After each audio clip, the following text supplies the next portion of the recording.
United States with the promise of a better life. Just a few years after she was married, she disappeared. What you're about to hear is so shocking, it's hard to believe. Children as young as 11 years old forced to marry the men who raped them. Yeah, and what's even worse here, Florida law allows this to happen. In many cases, the marriages are nothing more than a cover-up to hide child rape by the very men the victims are forced to marry. Her family had convinced her that that's how they could have a better life if she married a rich American. At her family's request, Emelita put her picture in Cherry Blossoms, a subscription service for mail-order brides. Police also learned that Jack Reeves had recently offered Emelita a substantial sum of money, $30,000, if she agreed not to leave him. Dowries were outlawed in India in 1961, but the custom persists, and there are so many disagreements that it's become one of the biggest causes of violence against women. Figures are imprecise, but counseling centers for female victims of domestic violence say dowry-related cases make up between 25 and 40% of their clients. It's not only the very rich that are doing it in order to make it appear like a status symbol, but even those who are working in their homes and those who are new rich are trying to ape them in order to show that they have some economic status in society. In order to prepare for the multi-million-pound royal wedding, police have been seizing belongings from people sleeping on the streets of Windsor. But don't worry, they've promised to return them once, the cameras go off and they can go back to ignoring the homeless epidemic across the country. They're picturesque and popular settings for weddings. Antebellum plantation venues have long touted sophistication and Southern charm, but now they're coming under fire for their history of slavery. Hi. Rachel Kirkconnell is a frontrunner vying to win the heart of the first black bachelor. I really am already completely falling in love with you. Now she is apologizing after photos surfaced of her attending an Old South plantation party with her sorority sisters in 2018. Numerous wedding planning sites like Pinterest and The Knot have stopped promoting plantation weddings. No amount of flowers or draping are going to hide the history of these locations, right? An ongoing pay inequality case against one of the nation's largest jewelry chains reveals a disturbing new set of alleged problems. Newly released statements from hundreds of employees at Signet Jewelers accuse the company of sexual harassment. People work up to 13 hours a day for weeks, cutting, stripping, stacking, and wrapping over and over again. Not uncommon to see dogs as fuzzy ring bearers at weddings, or a couple riding to the ceremony in a horse-drawn carriage. But these days, people are thinking bigger and smaller. Hey guys, welcome back to my YouTube channel. It's me, Lavender here, and today I'm back with another Pure Evil Files, the bridal / wedding industry files. Deep dive into this topic: capitalism, animal abuse, pollution, racism, child abuse, human trafficking, child labor, slavery, true crime, etc. Let's get started into this YouTube video. But before we get started, all my YouTube videos related to this topic right now will be linked down in the YouTube video description of this video down below, as well on the screen right now if you have to check them out. So let's get started in this YouTube video. Some things wrong in the wedding industry include the ring itself. The ring, the gem, could be sourced from, capitalism, slavery, and maybe the pearls that you see as jewelry, in the wedding dress outfit, could have bad origins as well. Max Rodriguez knows how exactly he's going to propose marriage to his long-term boyfriend. The only thing that troubles him is the issue of the ring itself. Rodriguez has heard about how diamonds and other gems fuel distant conflicts, about the miserable conditions of the miners who wrest these gems from the earth, and he worries. I don't want a symbol of our union to also be associated with chaos, controversy, misery, and capitalism pain, said Rodriguez. A capitalism, a 15-year leveling in Swift and Gravel, and a smart asshole mines in the Southwest Democratic Republic of the Congo. Diamonds symbolize something much more immediate: the opportunity to eat. Mining work is dangerous and grueling, and he is plagued by backaches and intense pain, suffering, but that is nothing compared with the pain of seeing his family go hungry. Hundreds of miners, aka victims of capitalism and colonialism, die every year in tunnel collapses that are seldom reported because they happen so often, because nobody cares about the victims of capitalism and capitalism's misery. The victim of capitalism and Rodriguez are on the opposite ends of a $81.4 billion a year industry that links the mines of Africa, home to 65% of the world's diamonds, with sparkling sales room of high-end jewelry retailers around the world. In 2003, the diamond industry established the Kimberley process, an international certification system designed to reassure customers that the diamonds they bought were conflict-free. But under capitalism, there is no cruelty-free products, so this was a 100% fraud and lie. Again, it remains riddled with loopholes, unable to stop many diamonds mined in war zones or under exploitation circumstances, or, from being sold in the international capitalist market. Given the ugly realities of the diamond business, Rodriguez eventually did settle to purchase a synthetic alternative to a diamond. Rubies are a symbol of love and luxury, yet the reality of rubies couldn't be any more different. Some 40% of the world's rubies lie in one mining concession in Mozambique, where a troubling pattern of violence and death contradicts the claim of cruelty-free. In the 7 years since the ruby deposits were first discovered in Monopez in northern Mozambique, locals say there have been forced off their own land, armed robberies and violence have soared as spectators have flocked to the area, and a growing number of small-scale miners have been beaten or shot. Indigenous and Asian slaves were the lifeblood of Western Australia's early pearl industry. A pearl is a hard, glistening object produced within the soft tissues, specifically the mantle of a living shelled mollusk or another animal, such as the fossil keratoids. Pearls are stolen from living beings, oysters, who are exploited and murdered for profits. For hundreds of years, men and women have put their lives on the line for the pearl shell and pearls, just as they did for gold, diamonds, opals, and other treasures snatched from the earth. The first mother-of-pearl shell was commercially harvested in Shark Bay in the 1860s. The rich shell beds are close to the shore, were dragged with wire nets, and the shell was bundled into poggy pots where it was left to rot. That way, any pearls hidden within would tumble to the bottom of the pot and be collected. Numerous police and government reports record in graphic detail explain how Aboriginal people were forced to work as drivers, swimming without any equipment from pearl logger boats. Slave traders were known as blackbirders and would round up Aboriginal men at gunpoint and sell them to pearling captains. These skin divers face peril every day, coming against sharks, crocodiles, sea snakes, and storms, but with no medical help for over 800 kilometers or a week's sail away. Even a tooth abscess or an infected cut on a coral could prove deadly.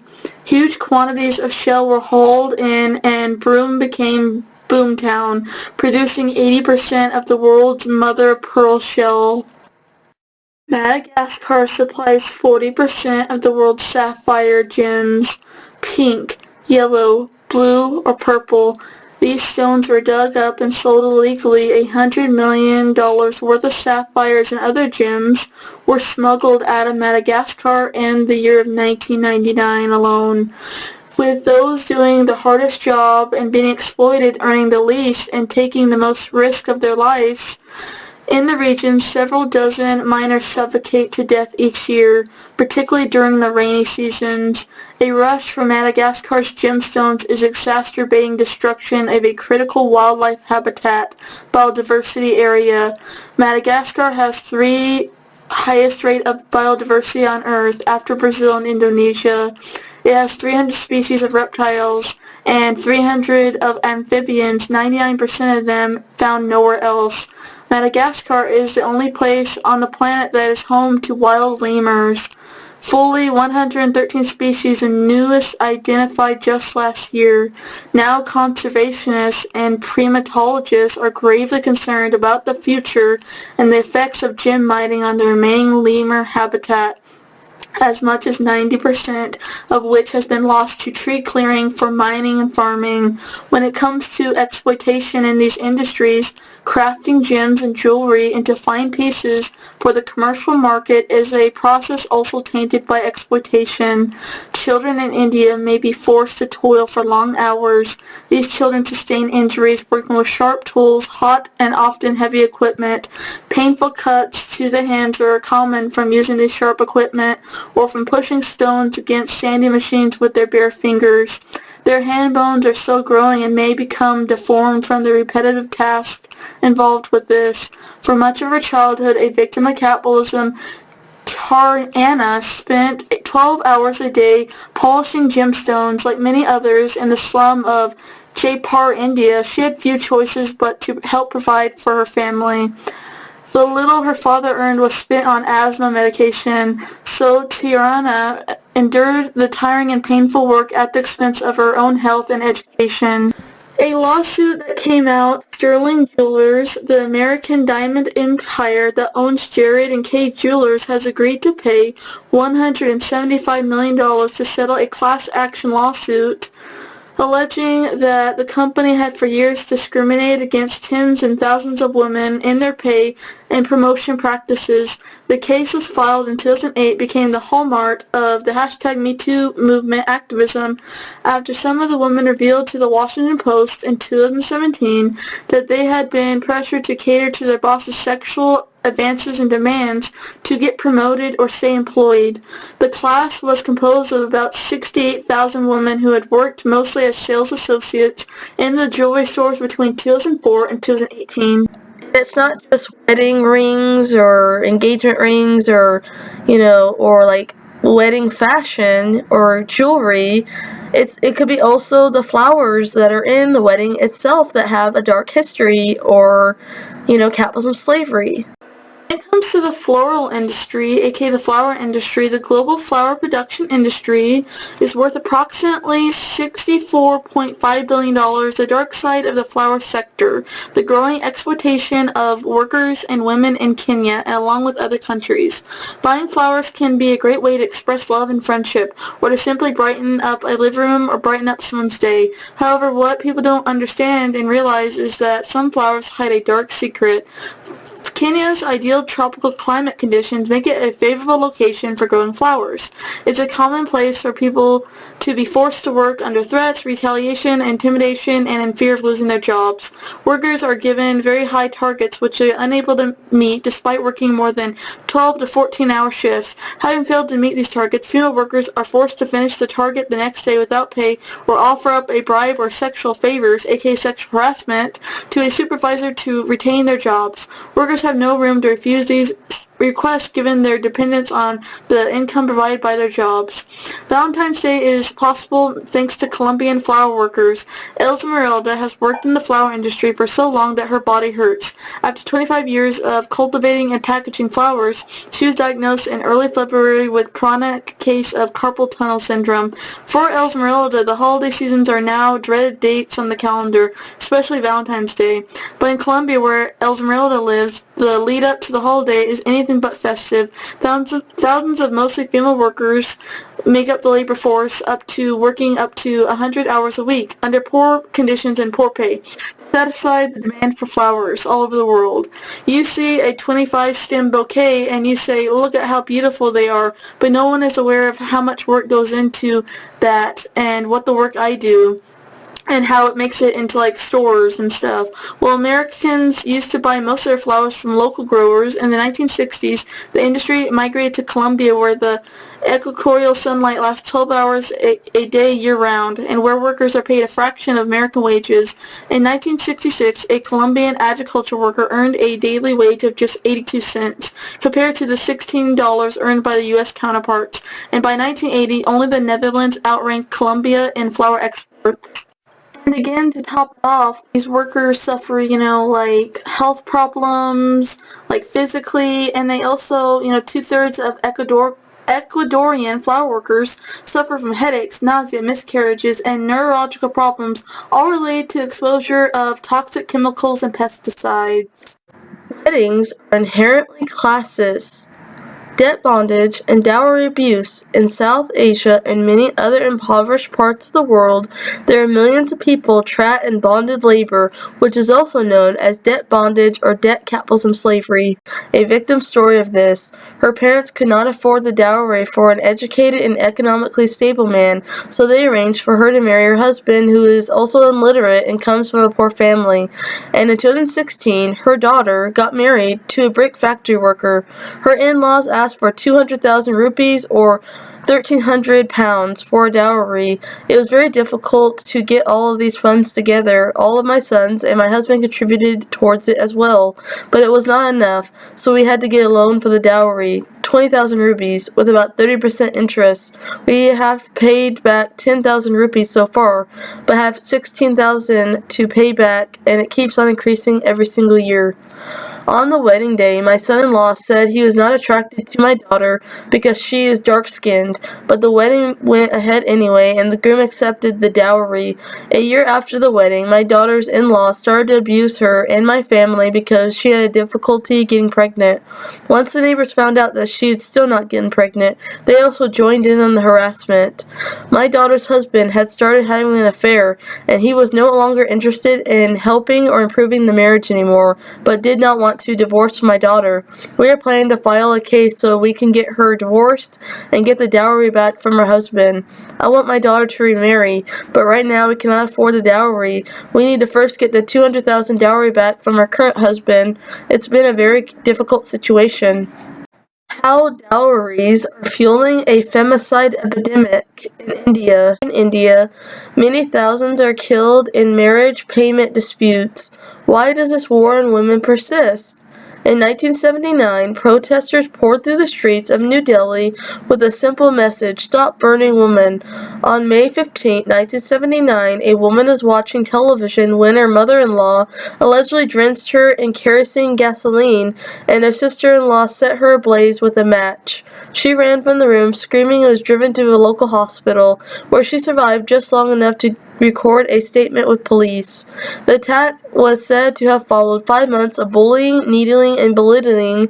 She had brought to the marriage a decent dowry, the payment demanded by the groom's family, which included cushions, cookery, and a television set, but her in-laws considered it not good enough. They wanted more. According to reports at the time, they wanted gold, cash for their business, and two-wheeled scooter, and they did not hesitate to tell her. The mother-in-law and sister-in-law were later acquitted. Until 1979, such deaths were almost registered as accidents, described too as malfunctioning kerosene-burning stoves or as suicides. Her death might have gone unnoticed if it weren't for the Stree Sangharsh, a new women's rights organization. Patriarchy, sexism, misogyny all seem implicated in this war on women. Such terms are rarely and absolute. Patriarchy seeks of power over women. Sexism of discrimination against women, misogyny of contempt towards women, each afflicts women in India as elsewhere in the world. India's patriarchal customs conspire to trap women in marriages. According to the World Health Organization, between 1.25% of all Indian women suffer intimate partner domestic violence, yet only about 1% of marriages end in divorce. Although divorces are increasing in India, especially in urban areas, India's divorce rates is still among the lowest in the world. The norms that oppress women are multiple and various, but India too seem especially important: the stigma against divorce and a resistance to female independence. As long as women cannot leave marriages, they have a less reason to seek the training and professional experience that they would enable them to support themselves. Such women are easily treated as burdens, to be accepted as wives in exchange for a dowry. Even abused women have little choice but to stick it out. As the cycle continues, women become trapped while expectations codify about the ideal wife, servitude, and homebound. The selling of mail-order brides. Women from economically underprivileged backgrounds in developing countries are targeted by marriage brokers and sold into the lavish lifestyle of a mail-order bride. Gender discrimination in those countries have left women with three choices of work: a migrant worker, a prostitute, or a mail-order bride. The prospective brides are marketed to men as possessing femininity. Hegemonic femininity is a social construction that women maintain the hierarchy of gender, which reinforces the belief and idea that men are dominant and women that are submissive. This structure creates a power imbalance which men can have full control. The men are led to believe that women they choose to marry are family-oriented, have no interest in education or working, and do not believe in divorce. This entitlement can draw men who are abusive and can be potentially dangerous for women who step outside their gender roles. The potential brides are not always cognizant of domestic violence risks, and it can lead to femicide. Upon entering the United States, these new mail-order brides may feel isolated due to sudden immersion in unknown culture and language. The women are at a disadvantage by having little to no knowledge of the deportation or domestic violence laws, and this can be used against them by their abusive husbands. There have been many true crime cases of husbands killing their mail-ordered brides. Lots of true crime documentaries. From 2012 to 2013, the mail-order bride industry saw a 29% increase. Approximately 10,000 mail-order bride marriages occur in the United States every single year.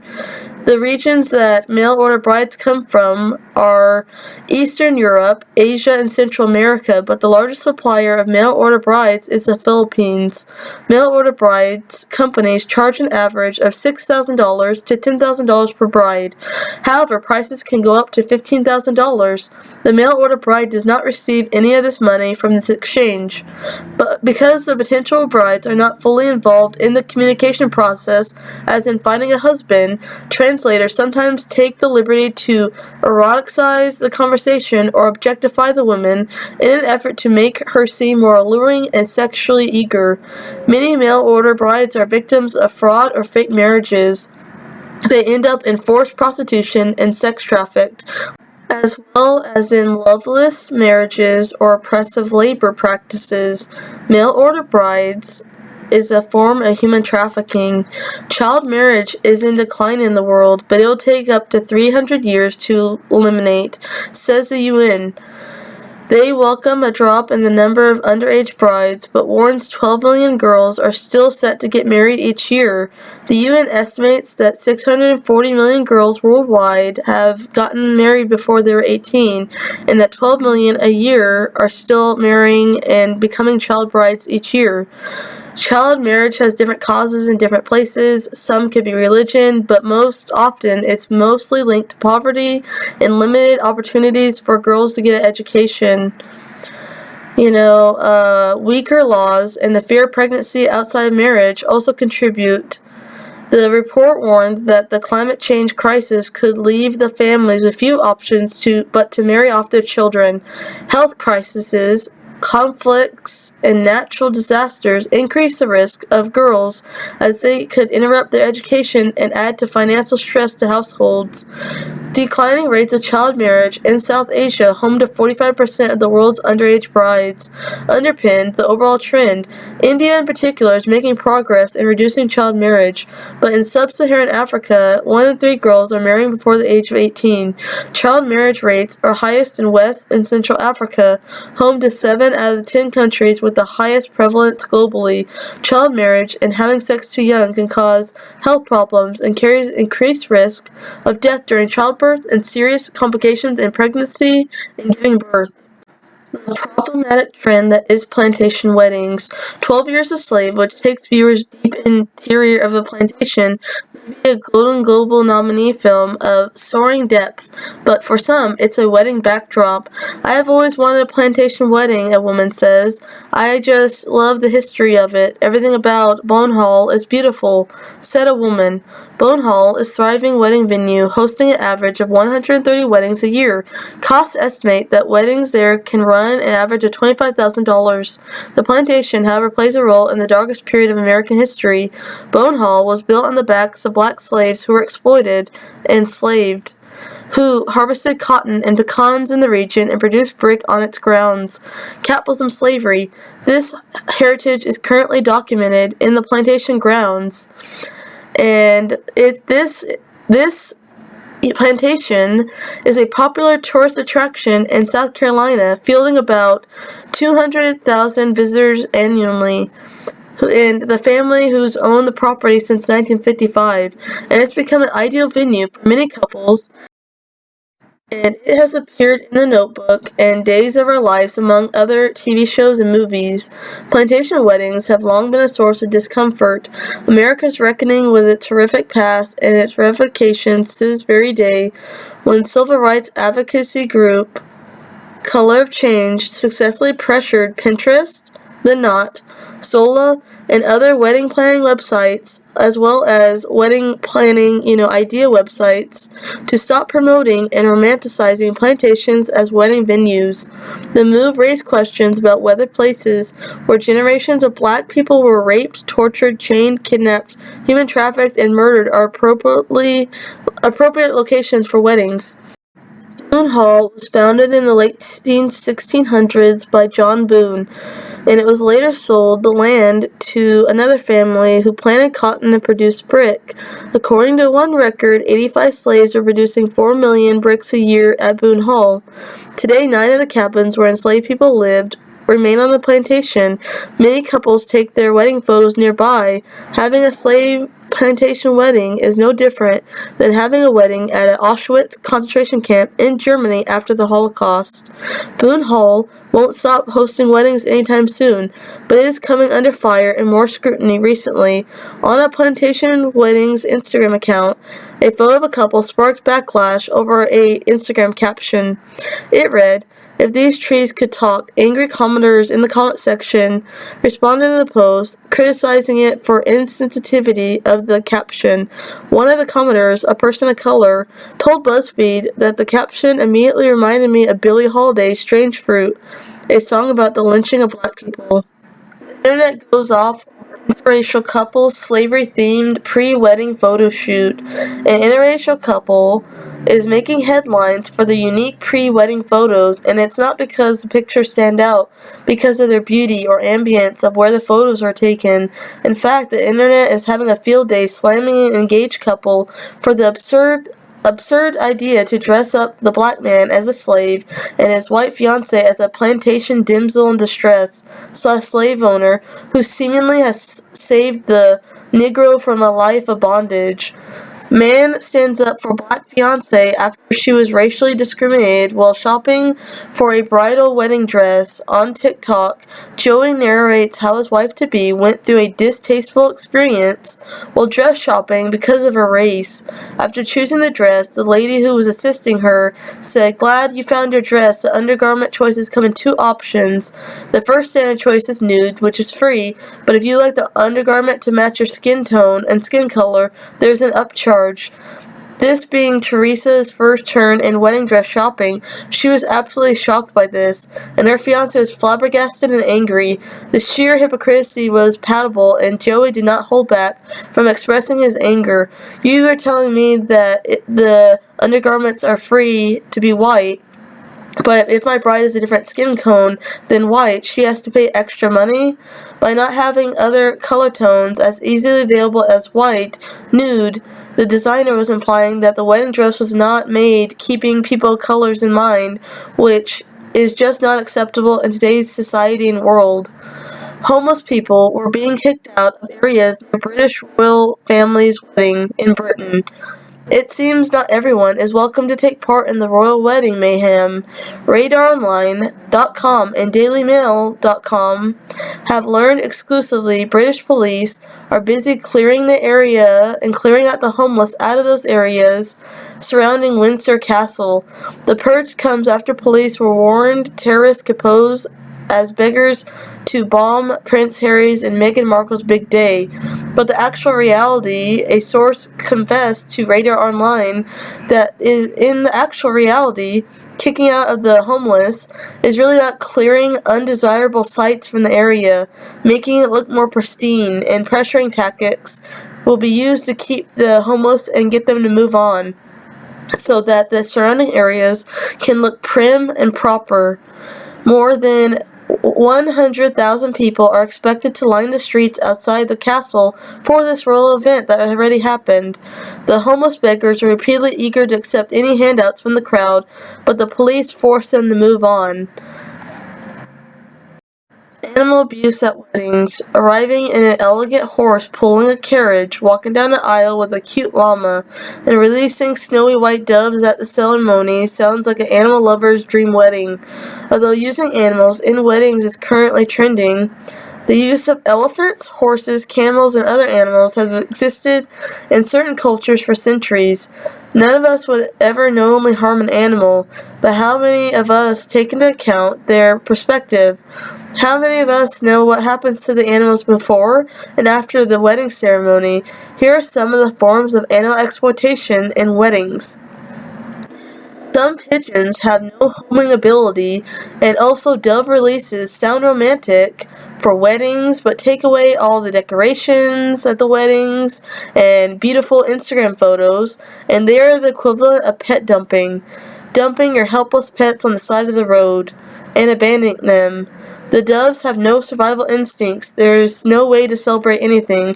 According to an article in Slate, dove releases are fairly common in the United States, but there aren't many laws concerning the abandonment of domesticated birds.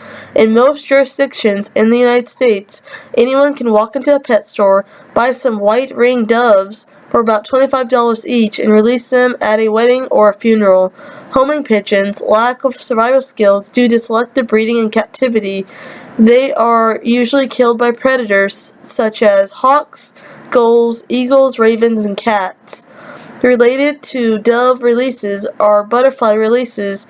As in the case with doves, butterflies lack survival skills due to selective breeding and captivity. They are packed in small envelopes and shipped long distances. Many die en route. The survivors are shipped on ice to keep them dormant. When the butterflies are released, many don't fly away, as they're too weak or disoriented to fly. Being in a foreign environment, they cannot fend for themselves or find food. Some butterflies ended up trampled by guests at a wedding. The use of horses may seem like a far cry from dove releases. However, many cities have banned horse-drawn carriages, and that number is growing in recent years. There are very few protections for horses, especially in the extreme heat of Florida. Protests occur regularly in St. Augustine over this issue. Horses will work until the ambient temperature reaches 95 degrees or the heat index reaches 105 degrees.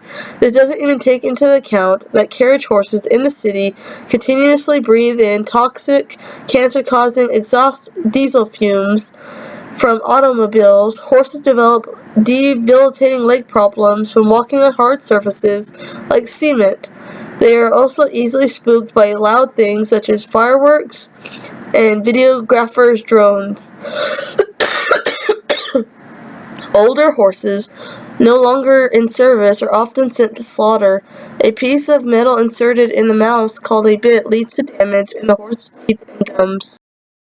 According to an article by Swoopboop, there are 30,000 weddings a day in the national capital of India, New Delhi itself. You can estimate that 95% of these weddings are likely to use a horse and even an elephant in some cases. Imagine how many of these poor animals are dealt for in the market way before the wedding season to meet the ridiculous demand. We are not suggesting that every owner ill-treats their animals, but the whole process of disciplining them and using them against their natural habitats in an extreme condition like a Bharat tradition is something totally inhumane. White horses, which are ideally used for Indian weddings, are forcefully crossbred in fatal conditions. They are chained and tied up, deprived of natural living conditions. Since it's obvious they live far away from the city, they are made to walk an average of 50 kilometers back and forth to reach the wedding venue site despite the weather or road conditions. Some of them are so exhausted, dehydrated, and lifeless that they collapse on the way back home. When an unhealthy animal like this reaches the wedding venue, you can imagine what happens next with the poor creature. Both the animals are dressed in heavy saddles to match festivities with different sorts of metal-based jewelry which can irritate their skin, infect their eyes. They are not cut out for the heavy weight of the attire, and then the groom and his nephew's weight can totally destroy an elephant's back in many cases. A bride has been slammed after revealing she used live betta fish, also known as a Siamese fighting fish, in her wedding table centerpieces. She explained on Facebook how she created her cheap wedding decor by filling wine glasses with colored glass, water, and a fish. At the end of the night, she let guests who wanted a pet fish take them home. However, she didn't specify what happened to the rest of the fish that didn't get taken home. And someone wrote, "A few hours of animal cruelty really says true love," says a commenter. How do weddings affect the environment when it comes to pollution? With an estimated 2.5 million weddings per year, that is about 1 billion labels and tons of trash. British weddings create the same weight as 47 blue whales in microplastic and plastic pollution alone every year. According to Sky Ocean Rescue, say 245,000 weddings took place in Britain last year, with an average of 100 guests at each wedding, using nearly 20 kilograms of single-use plastic at every ceremony. That adds up to 4,900 tons of plastic potentially poured into oceans every year, the equivalent weight of 47 blue whales. The bin bags used for the post-party cleanup will remain in the ground until people's stone wedding anniversary. That's a staggering 90 years. Believe it or not, food waste is a huge issue at weddings. About 10% of food gets thrown out, which produces between 400 and 600 pounds of waste. Sadly, that beautiful cake that you see at weddings is statistically the biggest food waste. These are just some of the environmental problems.